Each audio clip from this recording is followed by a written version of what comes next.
Chers amis, bonjour, merci d'être avec nous et bienvenue sur ABC pour une nouvelle rencontre. Vous savez qu'on aime particulièrement recevoir des personnalités qui s'installent sur ce canapé et qui viennent nous raconter un peu leur expertise, leur parcours de vie. Et ce sont des personnes inspirantes. Parfois, on a besoin d'entendre des discours comme cela. D'abord parce que ça fait du bien. Ensuite, ça peut aussi vous permettre de passer à l'action, d'oser, comme on dit. Et c'est d'autant plus significatif quand ces témoignages arrivent d'outre-Atlantique.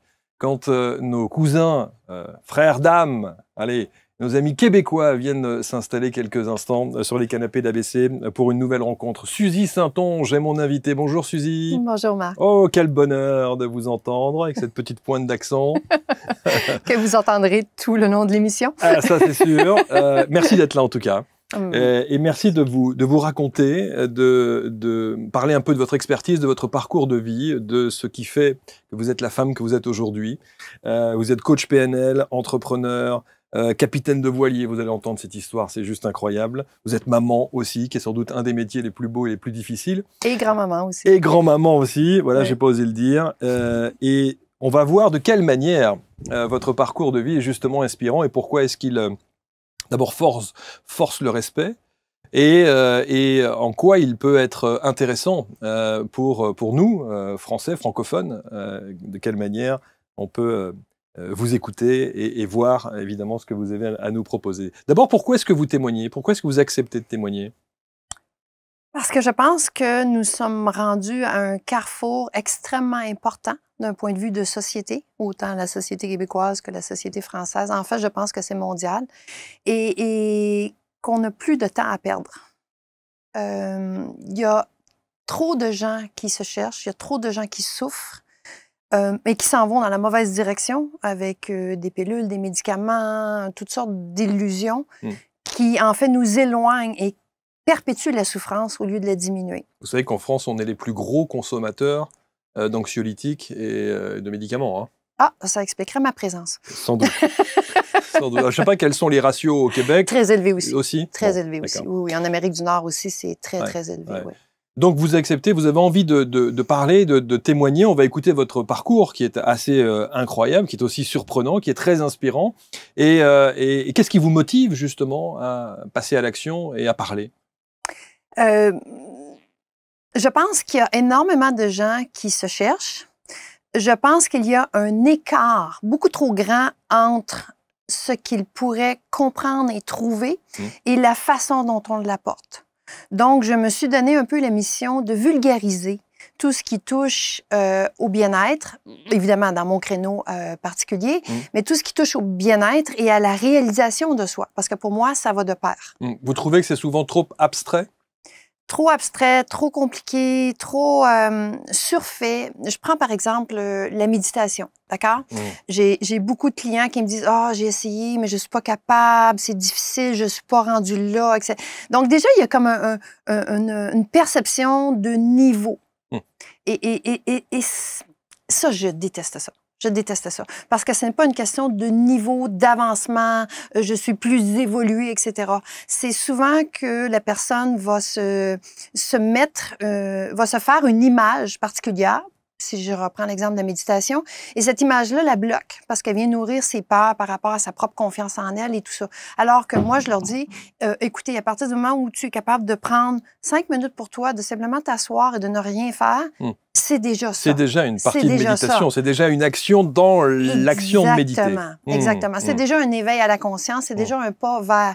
Alors, est-ce qu'on peut simplement simplifier ça pour que les gens aient envie de le faire au lieu de mettre ça tellement grand et difficile que tout le monde pense que ce ne sont qu'une certaine frange de la population qui peut y arriver, ce qui est, à mon avis, totalement faux. Est-ce que vous n'avez pas le sentiment que les choses se démocratisent un petit peu, que justement, on commence à prendre conscience que la méditation, on en fait tout en France, on dit un pataquès incroyable, en se disant « Oh là là, mon Dieu, c'est... » Alors qu'on sent bien que les choses évoluent et que beaucoup de gens prennent conscience des bienfaits de la méditation et donc osent méditer, par exemple.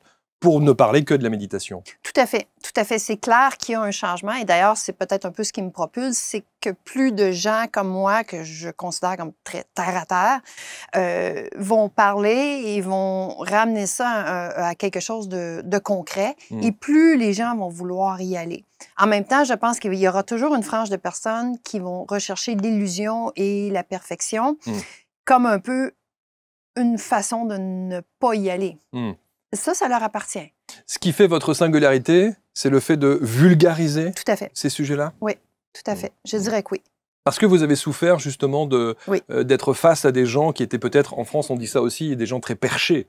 Des gens on a l'impression qu'ils sont en lévitation, qui vivent sur un nuage en permanence et qui mangent des graines.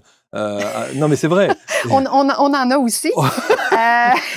En fait, j'ai surtout fait face à mes propres démons et à mes propres peurs. On va en parler. À mon impression que je ne méritais pas peut-être ce bien-être, que ce n'était pas pour moi, que je n'avais pas ce qu'il fallait pour y arriver. Donc oui, il y avait les deux. Il y avait l'échelle sur laquelle je mettais ces gens et qui peut-être s'y complaisaient, et aussi où moi je me situais. Et étant très, très, très persistante, j'ai continué et à un moment donné, j'ai réalisé, j'ai dit non, c'est une illusion ça. C'est une illusion, mais c'est une illusion qui fait très mal.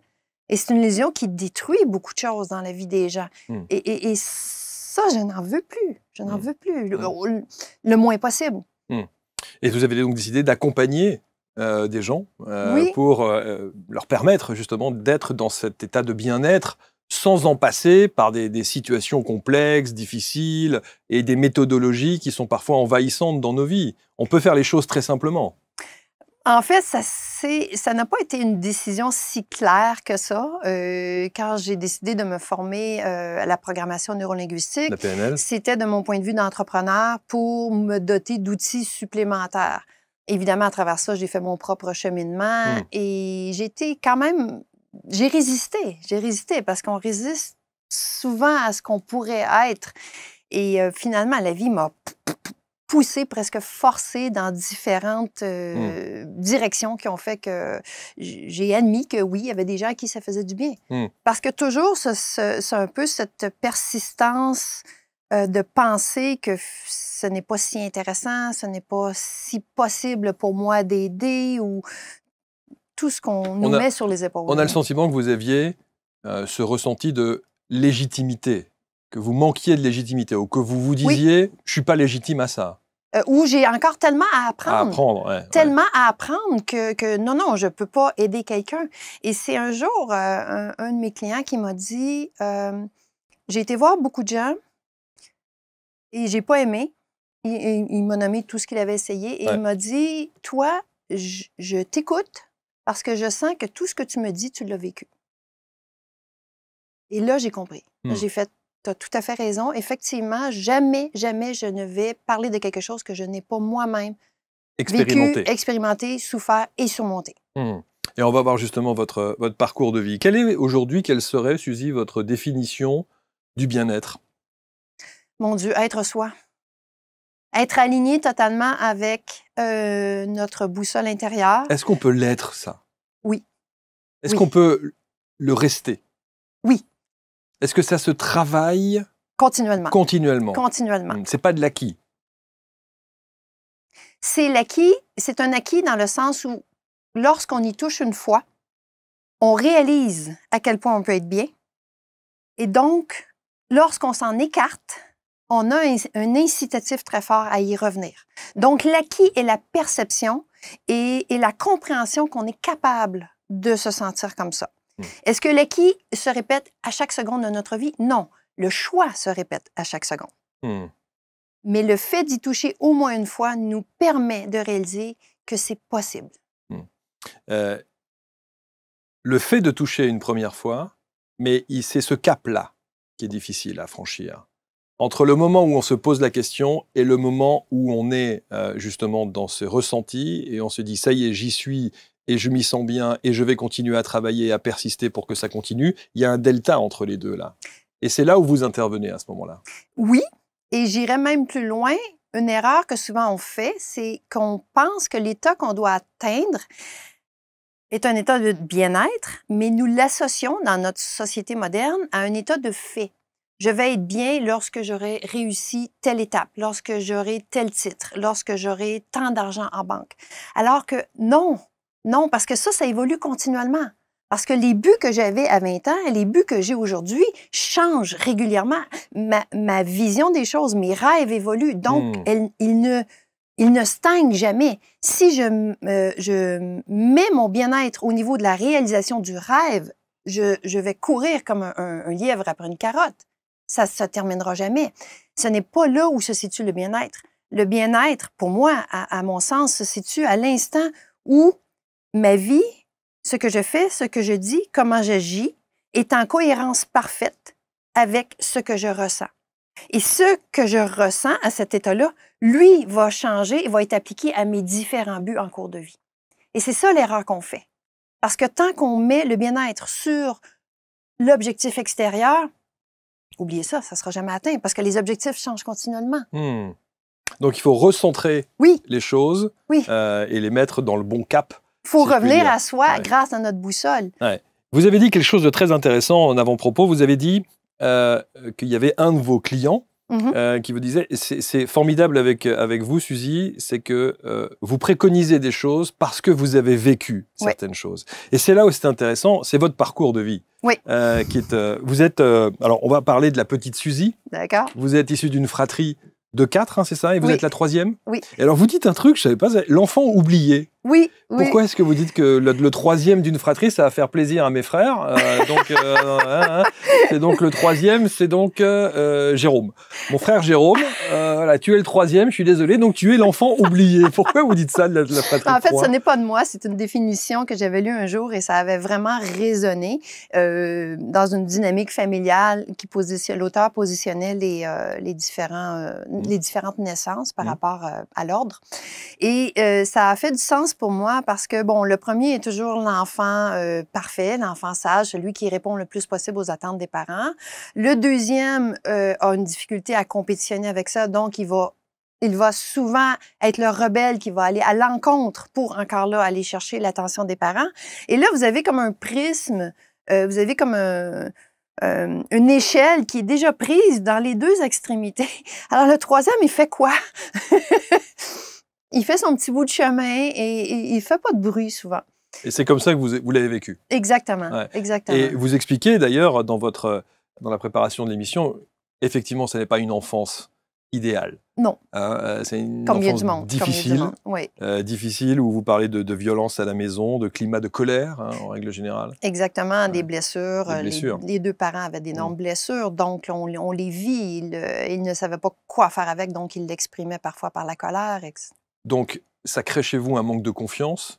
Ah, mon Dieu, ça crée un manque de confiance, ça crée une peur des réactions, ça crée un instinct de plaire, donc l'instinct caméléon qui fait que, en entrant dans une pièce, sentir est-ce que je suis à risque ou non, c'est quoi le climat. Et ça a développé aussi, inconsciemment, toujours, évidemment, c'est toujours en fonction de la personnalité de l'enfant, mais le côté un peu clown pour dissiper les tensions, pour absorber aussi. Pour compenser. Pour compenser, protection aussi envers ma fratrie. C'est ça.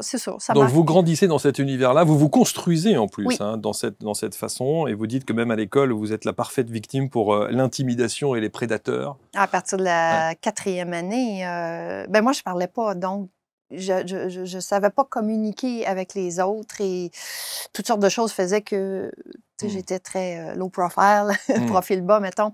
Alors, oui, c'est ça. J'en ai eu qui m'ont suivi de la 4e année jusqu'au secondaire 3, à peu près, jusqu'à ce que je touche à ma puissance intérieure. La puissance intérieure, et c'est ça qui va être intéressant. Juste un truc, vous êtes venu avec votre sœur qui s'appelle Nancy. C'est la combienième dans la fratrie? La 4e, la Benjamin. C'est la 4e. Et le 4e, c'est quoi, alors, pour le coup? C'est le Benjamin. Souvent, c'est l'enfant qui va être choyé parce que c'est le dernier enfant des parents. C'est ça. Mais il y a aussi des inconvénients. Souvent, les parents vont être plus accrochés à l'enfant. Donc, c'est ça. C'est pas faux, le 4e comme ça chez moi. Alors, vous dites en tout cas de toute cette enfance et de l'éducation que vos parents vous apportent, vous dites « J'en ai gardé un goût pour l'indépendance, la transparence, l'harmonie et la promesse solennelle d'arrêter cette chaîne émotionnelle toxique par amour pour mon fils. » Donc, vous devenez maman. Oui. Et là, est-ce que, en tant que maman, vous avez cette inquiétude qui consiste à penser que ce que vous avez vécu peut avoir une influence sur l'éducation que vous allez porter sur votre fils?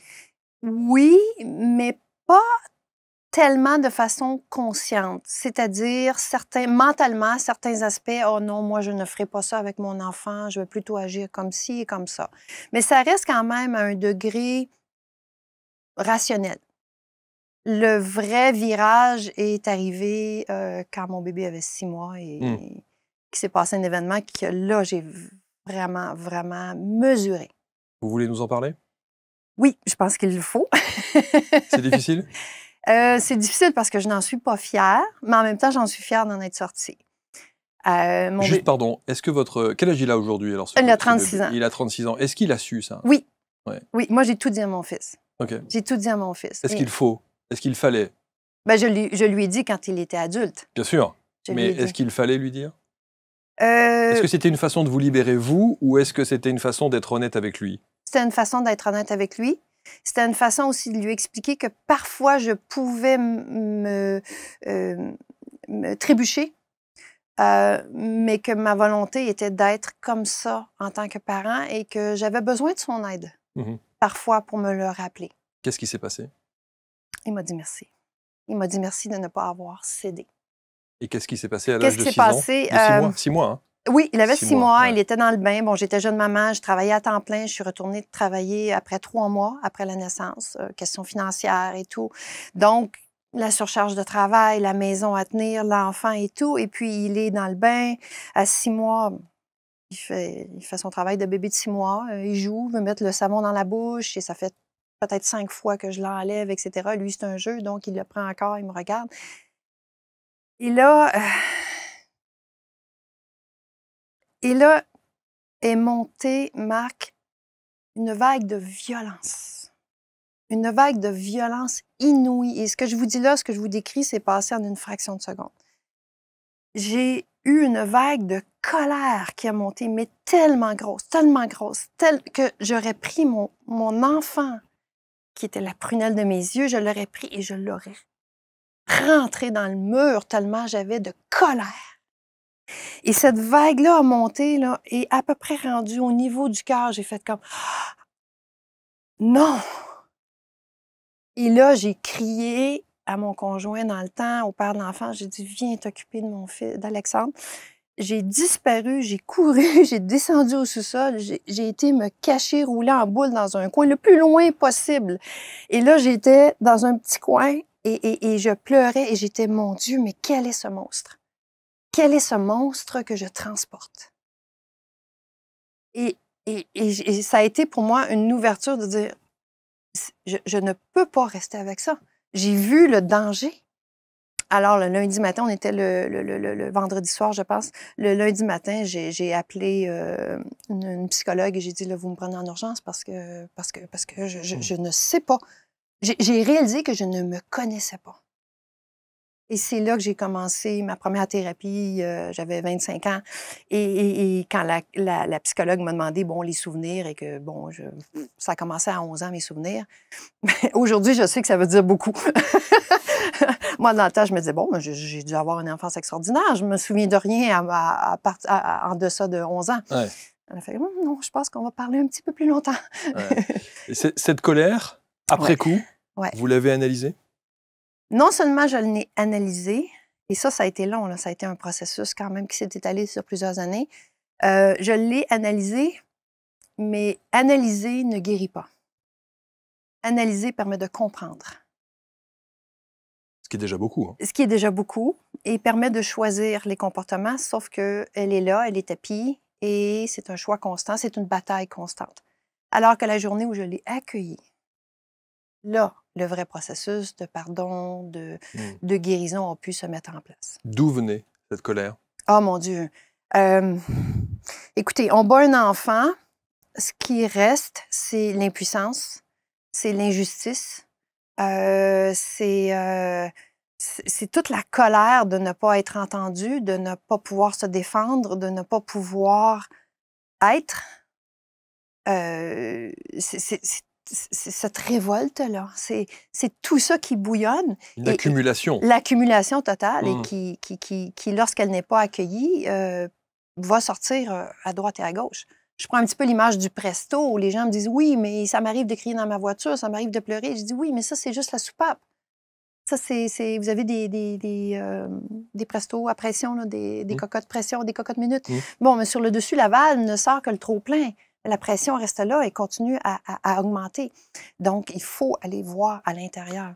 C'est très intéressant ce que vous dites, Suzy. D'ailleurs, il y a beaucoup de gens qui se sont installés sur ce canapé, de vos confrères ou consoeurs, qui parlent de la colère aussi, mais qui n'en parlent pas en négatif, qui disent que cette colère peut être parfaitement constructive, que c'est bon aussi d'avoir de la colère. Qu'est-ce que vous en pensez? Ben, je pense que la colère, ce n'est pas la colère le problème, ce n'est pas l'émotion, c'est ce qu'on en fait. C'est ce qu'on en fait. Donc, aujourd'hui, on a tendance à tuer l'émotion, alors qu'on devrait dire l'émotion est là, parfait, maintenant, qu'est-ce qu'on en fait? On va la canaliser. Il y a une raison pourquoi l'émotion est là. Et j'avoue que si plus de femmes avaient accès à leur colère, il y aurait beaucoup moins de prédateurs, d'agressions, il y aurait beaucoup plus de possibilités de se défendre.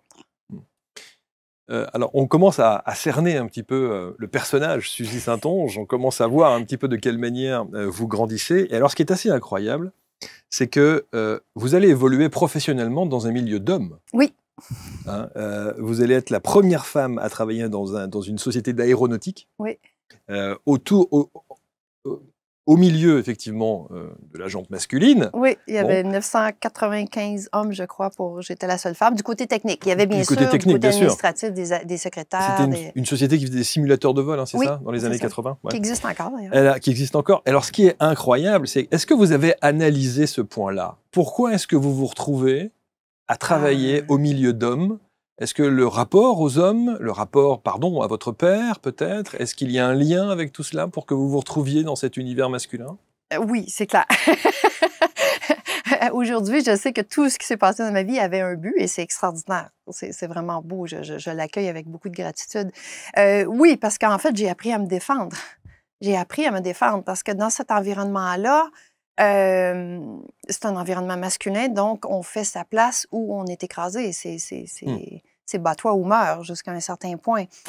Donc, il y a de tout. Il y a du harcèlement, il y a de la compétition, il y a du jugement, il y a... la justice. Oui, il y a tout ça. Donc, vraiment, d'apprendre à exprimer, d'apprendre à toucher. Mais justement, un endroit où ma colère a été utile, c'est à cet endroit-là. Parce que la colère, quand elle monte, elle n'est pas toujours exprimée en colère. Elle est comme un levier qui permet de dire « Oh! Non, arrête.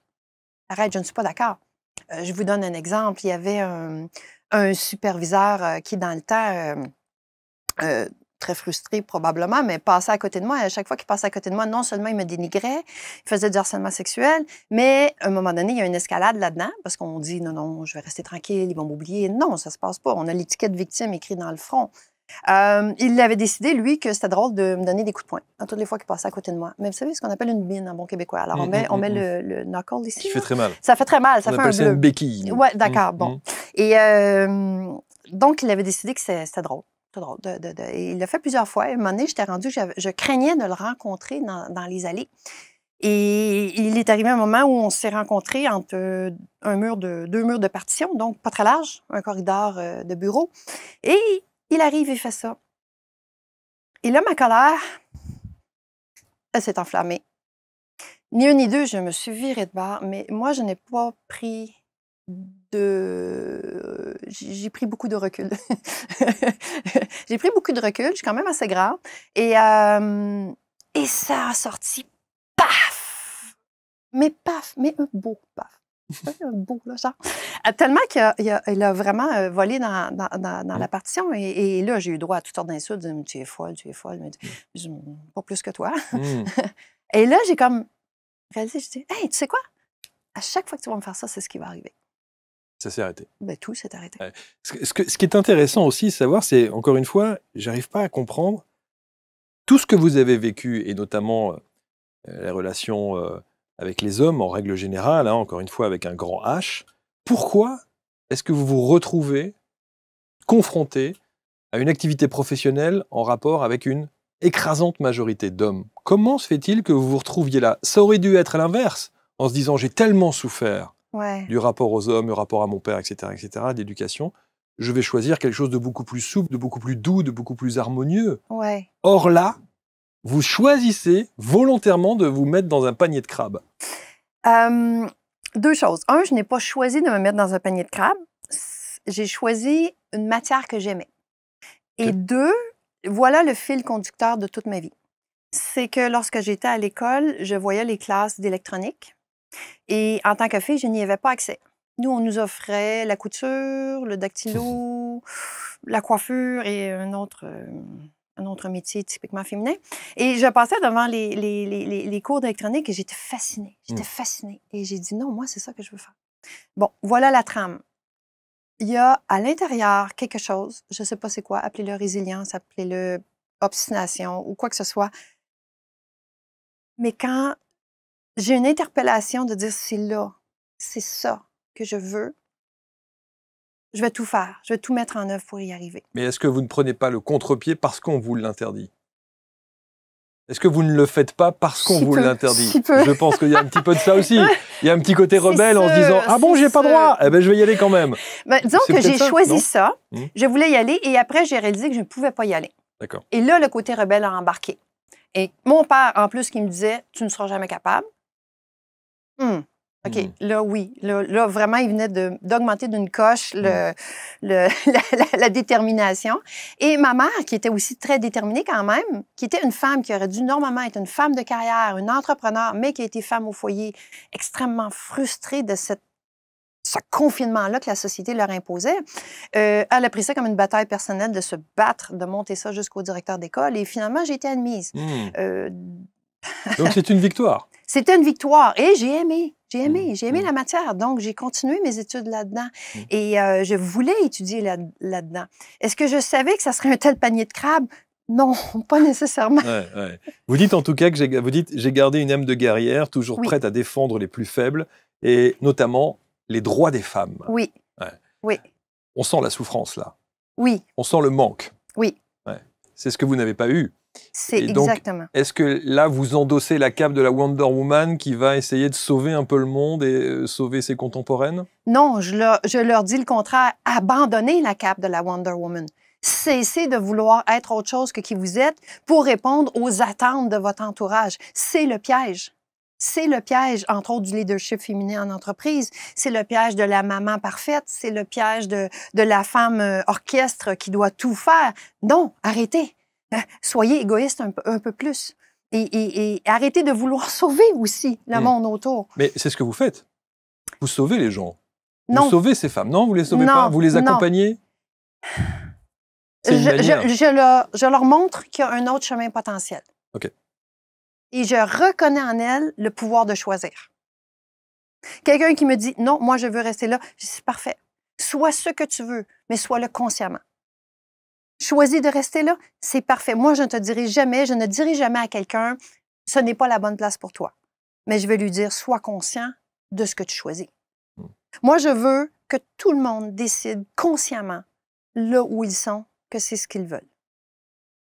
Ça, je fais une différence. Une manière d'aider les gens, c'est aussi de les accompagner, de les sauver d'une situation qui n'est pas adéquate pour ces gens. Donc, le syndrome du sauveur, c'est un petit peu ça aussi, être thérapeute, accompagnant, coach. Je pense que c'est un piège. Parce que tomber dans le syndrome du sauveur, c'est penser qu'on sait plus que la personne qu'est-ce qui est bon pour elle. Et ça, c'est dangereux. Ça, c'est dangereux. Qui suis-je, moi, pour penser que je sais plus que la personne qui est en face de moi?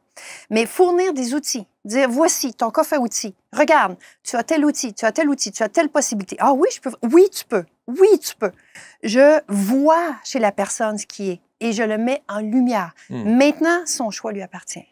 Alors que si je lui disais, voilà le choix que tu devrais faire, pour moi, elle est là la ligne entre aider, supporter, encourager ou sauver. Si je vais sauver, c'est parce que je vais me nourrir moi-même de ce que je peux apporter à la personne. Je la perpétue dans son rôle de victime ou d'impuissance. Donc, faire en conscience. Oui.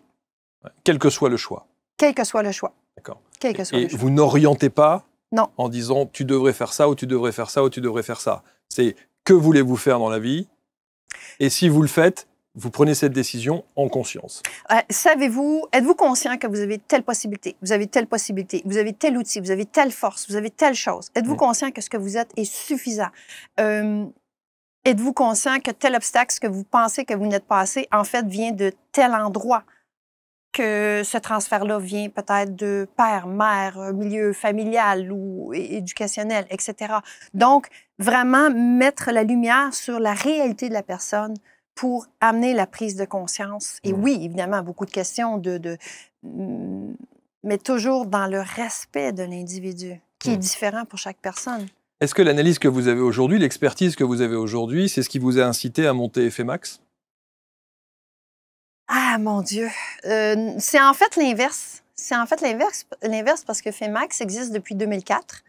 Et lorsque j'étais dans mon emploi dans les simulateurs de vol, etc., j'ai eu le bonheur de travailler sur un projet avec 2 consultants externes. Et c'est d'eux que tout ça est parti. Parce qu'ils m'ont proposé de me joindre à eux. J'ai fait quelques années avec eux et par la suite, j'ai décidé de voler de mes propres ailes. Présentation d'FMAX? Présentation d'FMAX, de la consultation principalement en gestion organisationnelle. Donc, aider les entreprises à améliorer leur rendement au niveau processus, temps, coûts, bénéfices, etc. Il y avait une logique pour moi. Dans le temps, je réparais des composantes électroniques. Par la suite, j'ai pris conscience des processus, donc des systèmes.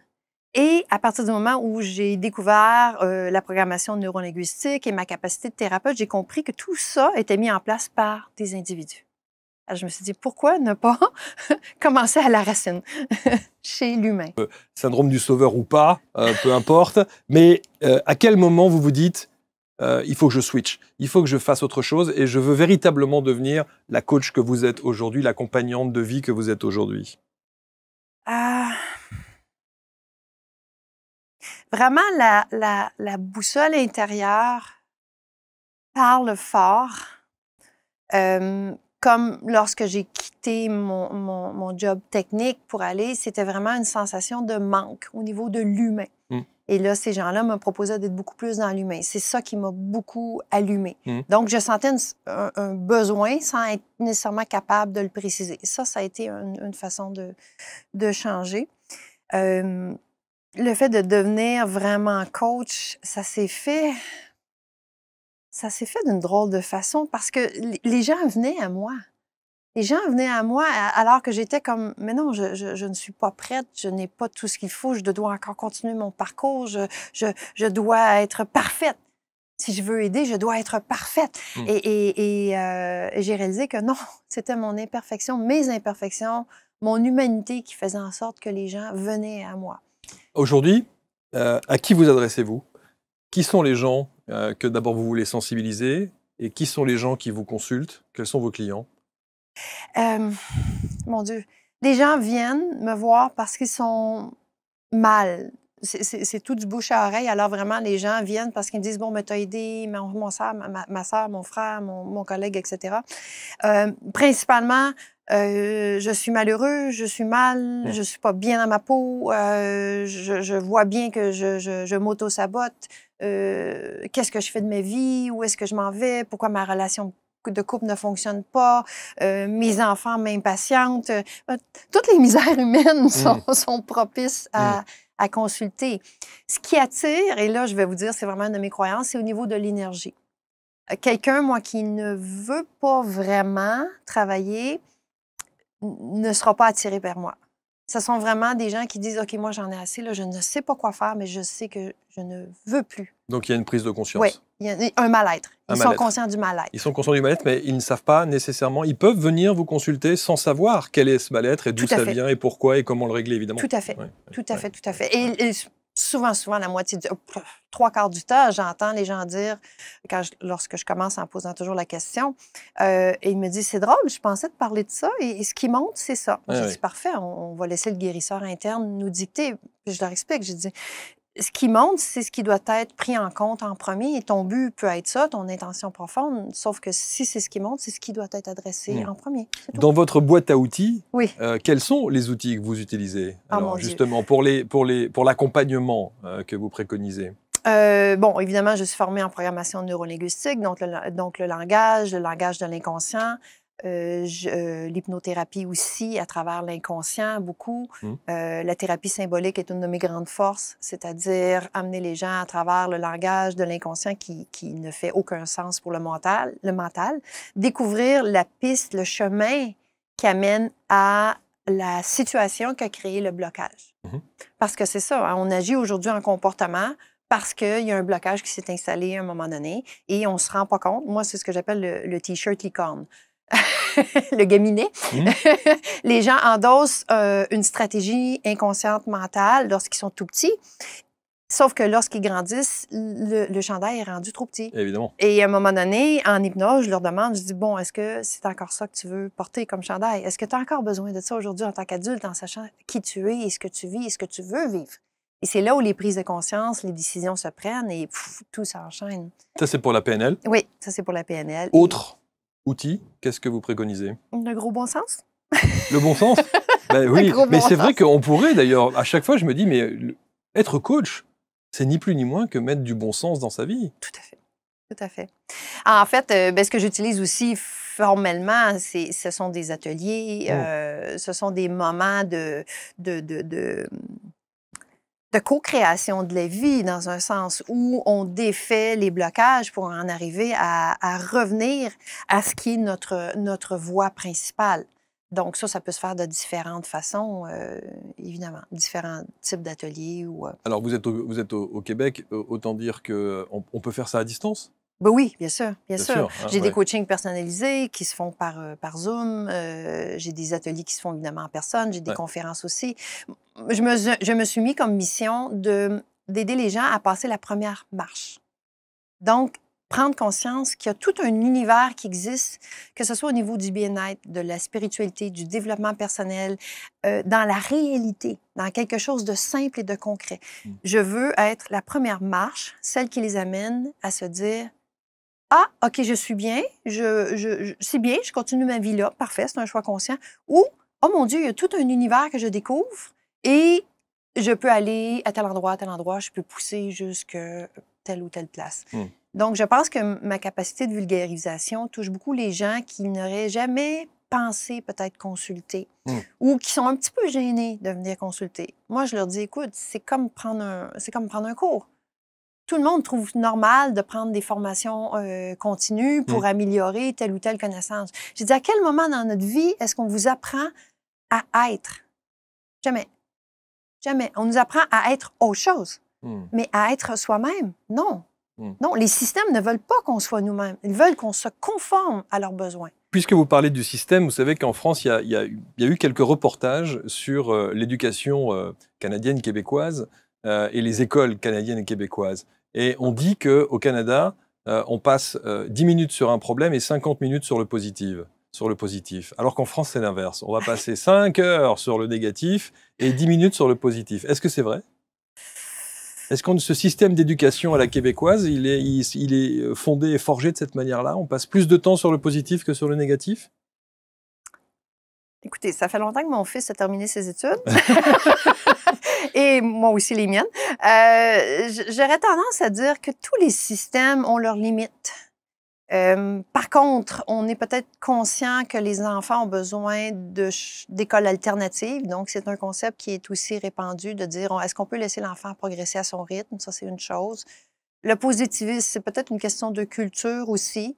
Il y a une impatience dans la culture québécoise face aux gens qui s'acharnent sur leurs problèmes. On appelle ça gratter le bobo. C'est OK, on sait que tu as un bobo, on peut-tu arrêter de le gratter? Tu sais, genre, tu as une plaie, puis tu grattes. Bien sûr. Bon, alors, ou la victimite aussi. Les gens qui vont beaucoup s'apesantir sur leurs problématiques et leur incapacité à se sortir d'une solution. Et qui aiment ça. Et qui se nourrissent de ça. Et qui attirent des gens. Misery loves company, c'est une réalité. La misère aime être en groupe. Alors oui, il va y avoir de ça, mais c'est pas très valorisé. On rigole même un peu des personnes âgées qui parlent de leur maladie. On les appelle les tamalous. T'as mal où? Ah oui. On se rend compte et moi c'est mon foie, moi c'est mon coude, moi c'est mon genou. Ouais. Alors beaucoup d'entre eux rigolent en disant OK, les tamalous. Les tamalous. C'est pas mal ça. Tamalous. C'est Ça, c'est un tamalou, lui, tu sais. Alors là, attention, hein, faut surtout pas. Ouais, ça, c'est intéressant. Donc, il y a un peu cette notion de on peut-tu passer à quelque chose d'agréable? Alors, je ne sais pas si il y a la même chose chez vous, mais c'est vrai que la notion du stress, la notion de l'angoisse, la notion de dépression sont des notions en France qui sont extrêmement répandues. Oui. Les burn-out, Oui. qu'est-ce qu'on entend comme Énorme. burn-out? Énormément. Est-ce que vous avez une vulgarisation, une méthodologie, une approche particulière pour essayer justement d'endiguer ces problèmes? Bon, la première chose que je dirais, c'est prendre conscience. Ce que je dis aux gens, c'est bon, là, on va arrêter de penser que la vie, elle est à l'extérieur. Parce qu'une grosse partie de l'anxiété, du stress vient du fait que les gens ne connaissent pas leur place. Hein, beaucoup rêvent de trouver leur place. C'est pas pour rien que TikTok, Instagram, les vies de rêve font tant rêver. C'est qu'on a l'impression que ces gens-là ont trouvé la solution. Et on se projette en se disant, bon, OK, c'est ça la vie que je veux.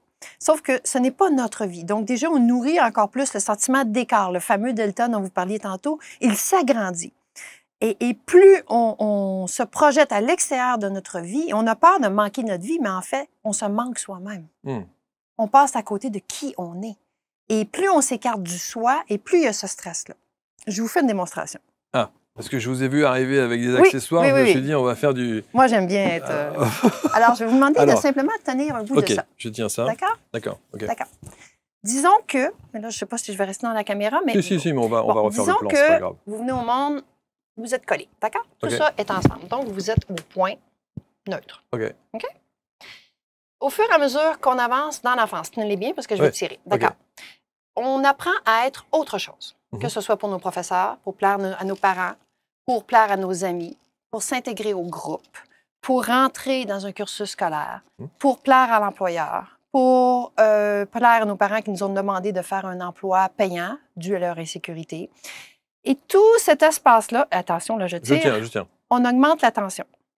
Et ça, c'est le stress, l'anxiété, la peur. Et plus on s'éloigne de qui on est, et plus inconsciemment, on tire. Jusqu'à la rupture. Et là, vous avez le burn-out, vous avez la maladie mentale, certaines. Vous avez tout ce qui fait qu'on est malheureux. Mais pour éviter de sentir ça, ce qu'on fait, c'est qu'on efface avec des pilules, avec tout ce qui sert à ne pas sentir.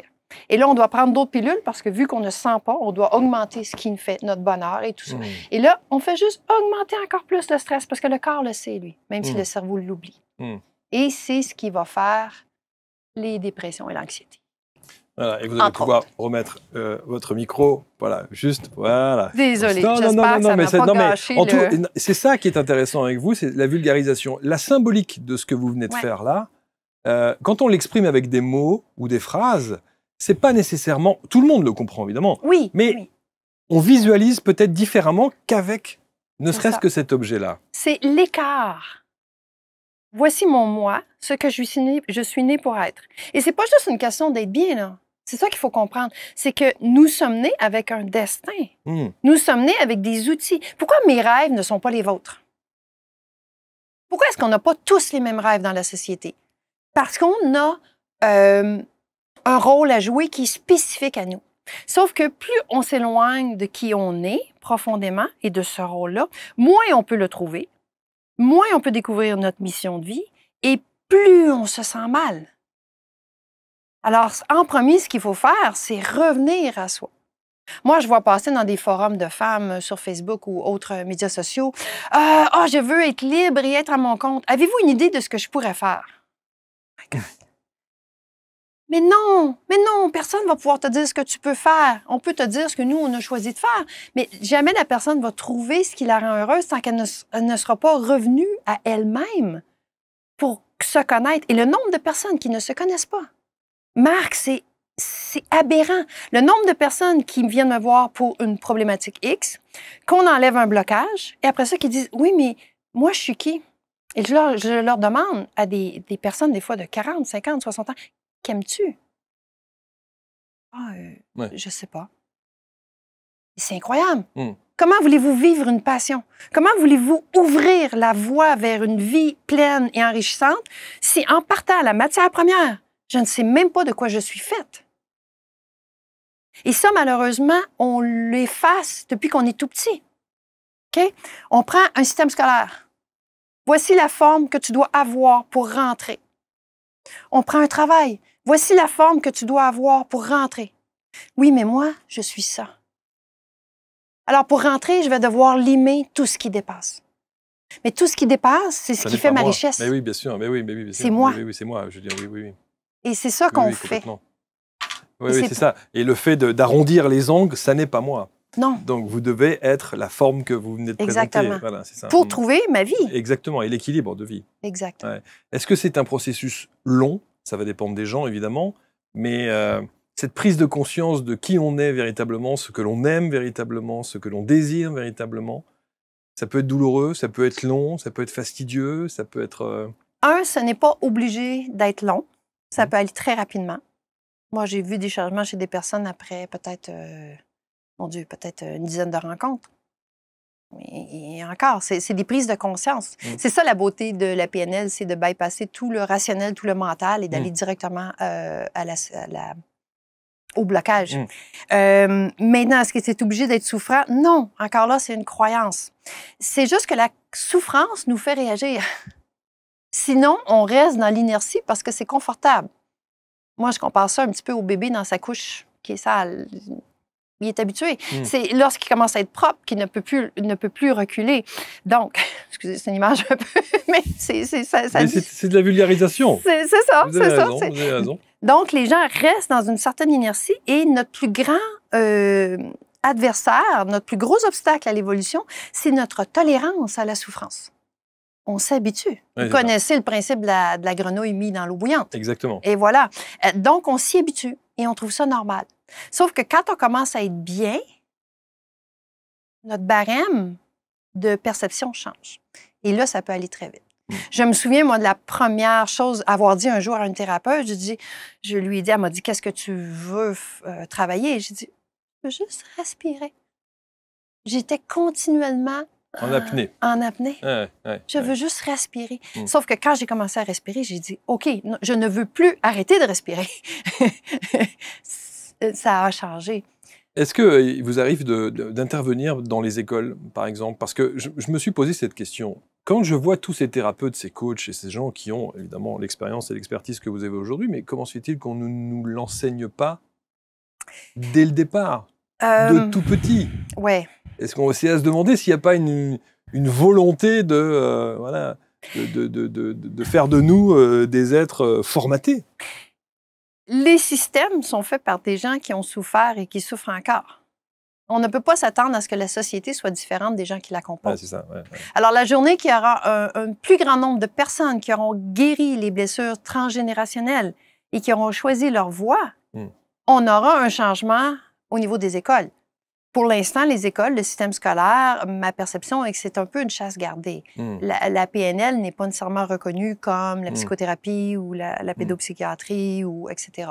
Donc, mais moi, je me dis, je peux de toute façon agir sur les enfants parce que lorsque les parents guérissent, les enfants automatiquement, et ça, c'est extraordinaire. Et je l'ai vu avec mon fils, je l'ai expérimenté. Tout ce que je vivais en thérapie, je revenais et je le partageais avec lui de façon édulcorée. Mais le bien-être, l'enseignement que j'en tirais, je lui passais cet enseignement-là. Et aujourd'hui, il est d'une clarté, il est d'une conscience incroyable. Donc ça, à travers les parents, on guérit les enfants. Par voie de conséquence. Oui. Oui. Et vous savez que dans l'émission, on aime bien. Moi, j'aime bien les histoires. J'aime bien que vous nous racontiez une histoire. Vous savez, c'est le fameux avant-après. On en voit sur les réseaux sociaux. Parfois, vous avez des transformations et notamment des intérieurs de maisons ou des intérieurs d'appartements où on voit des taudis et puis hop, il y a un travail qui est fait et on voit un intérieur absolument magnifique. Est-ce que vous avez une histoire de quelqu'un que vous avez accompagné, d'un avant-après qui vous a considérablement marqué au point que ça vous a ému et ça vous a conforté dans l'idée que vous êtes ce que vous êtes aujourd'hui? En fait, j'aurais le goût de vous conter deux histoires. Allez-y. Une qui me concerne directement, qui a été vraiment un point de bascule au niveau conscience, et un avec une cliente. Lequel vous voulez en premier? Allez-y, le premier. On va commencer par le point de bascule. Le point de bascule, OK. Moi, j'ai une passion depuis que je suis tout petite. C'est mon père qui m'a fait découvrir ça, c'est la voile. Ouais. Et la voile. Ben, la voile, la mer, le mélange, d'accord, de vent, d'eau, l'équilibre. J'étais fascinée par l'équilibre physique, les éléments et tout ça. Et je me souviens encore, à 9 ans, j'étais sur un quai. C'était un petit bateau, c'est même pas un bateau à voile, c'est un petit bateau à moteur, un matin d'automne. Et j'ai eu... je me suis dit, oh mon Dieu, c'est ma place. Je sais pas, j'ai connecté. Mais ça, j'ai rien fait avec ça. À 9 ans, on sait pas trop ce qui se passe. Mon premier convoyage, c'est-à-dire ma première fois où j'ai accompagné un vrai capitaine pour transporter un voilier du nord vers le sud, jusqu'aux Bahamas à ce moment-là, le passage du Gulf Stream. Et j'étais de nuit. Tout le monde dormait à bord. OK? Donc, c'est le moment où c'est un 24 heures en pleine mer, où on ne voit pas la terre, ni quoi que ce soit, en pleine nuit. Et vraiment une noirceur, pas de ciel, pas de ligne d'horizon, rien du tout, pas d'étoiles, complètement noir. Tout ce que c'est la petite boussole qui est un peu éclairée, une petite lumière verte. Et tout à coup, j'ai réalisé, j'ai dit, mon Dieu, la mort est à 3 pieds. Parce que sortir du cockpit, tu tombes, t'es mort. C'est fini. C'est fini, c'est fini. Personne ne te retrouve, oublie ça. Là. Cette prise de conscience-là a amené un moment de panique incroyable. J'ai rétréci. Et le fait de ne pas avoir de mur sur lequel m'accoter, c'est difficile à expliquer, mais le fait de ne pas avoir de mur visuel sur lequel m'accoter autour, ça a éclaté. J'ai éclaté.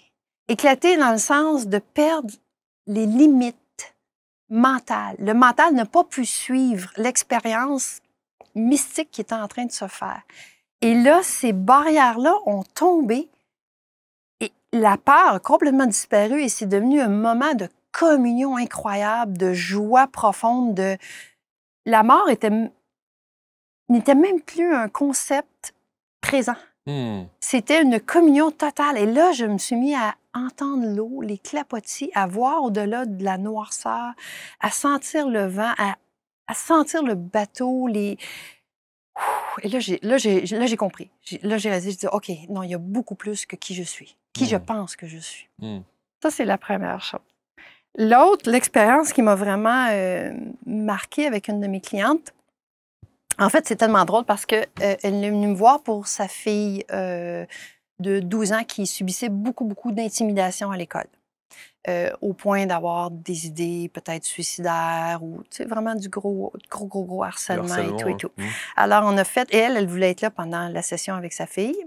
Sa fille était d'accord. On a commencé. Et au bout de la première session, j'ai dit, écoute, je vais continuer avec ta fille, mais il faut que je te voie toi aussi. Et là, elle s'est mise à venir toute seule, parce que les blessures de la fille, en fait, étaient les blessures de la mère. Alors, j'ai travaillé en parallèle avec la fille, mais beaucoup avec la mère. L'enfant avait une soumission au regard d'autrui, induit inconsciemment par la blessure de la mère par rapport à la nécessité de plaire pour réussir, qui était induit par la mère. Bon, c'est toute la lignée. Et cette femme-là a fait une progression, mais une progression incroyable. Non seulement elle a été prête à... et elle travaille dans le milieu de l'éducation en plus. Elle enseigne au niveau d'adulte. Elle a fait une progression par rapport à elle-même, par rapport à accepter tout ce qui était elle-même, ouvrir par rapport à se respecter, à dire non face à des situations abusives qu'elle vivait. Sa fille, par ricochet, suivait la même évolution à son propre rythme. Et elle a été jusqu'à carrément dire... Et c'est l'archétype de la femme gentille, joyeuse, fine, qui rend service à tout le monde, qui aime tout le monde et qui est naturellement ça. Mais tout le côté sombre qui avait été identifié comme tel, toute sa colère, tout ce qui aurait pu lui permettre de se défendre était complètement oblitéré. Et en ouvrant la porte à ça, aujourd'hui, elle est dans une position de puissance intérieure. Elle a repris complètement le pouvoir sur sa vie au point de considérer un changement de carrière, au point que sa fille est rendue tellement confiante en elle qu'elle a appliqué pour faire du mannequinat et qu'elle a laissé sortir sa créativité, mais à un niveau tellement élevé que Elle en a des flashs de conscience. Combien de temps a duré cet accompagnement avec cette personne, vous vous souvenez? Et j'ai vu le mari aussi. Ah ouais. Et le père aussi est venu. Ah oui? Oui, et je les ai vus en couple aussi. Ils ont fait un travail incroyable, incroyable. Alors, tout ça, je vous dirais, tout ça ensemble, là, 1 an peut-être. Mais là, on parle là, de la famille au complet. Oui, c'est ça, c'est la famille au complet, ouais. absolument. Mais c'est pas 1 an à tous les jours, là. C'est pas 1 an toutes les semaines non plus. Là. Ça peut être, on va dire peut-être total une 20aine de rencontres. Mais vous savez que vous allez devoir travailler la nuit parce qu'avec le décalage horaire ici en France, les gens qui vont vouloir prendre contact avec vous, ils vont être obligés à un moment donné. Il va falloir adapter vos horaires, je crois. Hein, mon Dieu. Ou peut-être venir ici, qui sait. Ou peut-être venir ici, bien entendu. Ce serait absolument formidable. On vous sent, Suzy, vous êtes alignée là. Ouais. Vous vous sentez à votre place, alignée, à faire ce que vous aimez. Ouais. Et je sais que ça évolue continuellement. Et ça évolue, bien entendu, heureusement. Mais ce qui est assez formidable, c'est de se dire que vous venez à 8000 km de chez vous, faire quelque chose que vous aimez, parler de ce que vous aimez et propager ce que vous aimez au plus grand nombre. J'ai senti le même appel, comme je vous disais, le fil d'Ariane, c'est vraiment quand j'ai été étudier l'électronique, quand j'ai quitté mon top emploi, je voyageais quand même à travers le monde Bien avec sûr. un niveau technique élevé et tout pour aller partir à zéro. Quand j'ai déménagé, j'avais une maison en banlieue de Montréal et à un moment donné, j'ai senti, ça faisait 17 ans que j'étais là, et j'ai senti le message, « OK, ça fait assez longtemps, ton temps est terminé. » J'ai fait comme, « Ah, OK. » Et là, a monté le besoin d'avoir un cours d'eau à côté de moi. Je suis une personne d'eau. Je ne l'ai pas assassiné, mais j'ai manqué de confiance. J'ai dit, je vais louer la maison au lieu de la vendre. Et je n'ai pas trouvé de maison à acheter.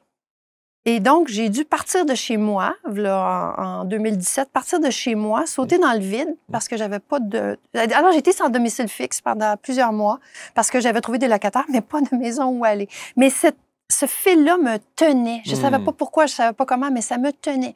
Finalement, quelqu'un m'a proposé son voilier sur un magnifique lac pendant tout l'été à m'en occuper parce que lui était malade, ne pouvait pas s'en occuper. Et quelqu'un d'autre m'a accueilli. En tout cas, bref, les choses se sont placées.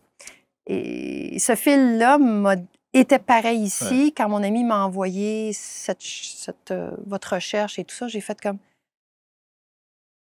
OK. On va faire l'émission. Quelle est votre définition aujourd'hui du bonheur? Quelle serait-elle? Avoir le courage d'être soi-même. Avoir le courage de déplaire, avoir le courage de voir des gens nous quitter parce qu'on n'est pas dans la complaisance.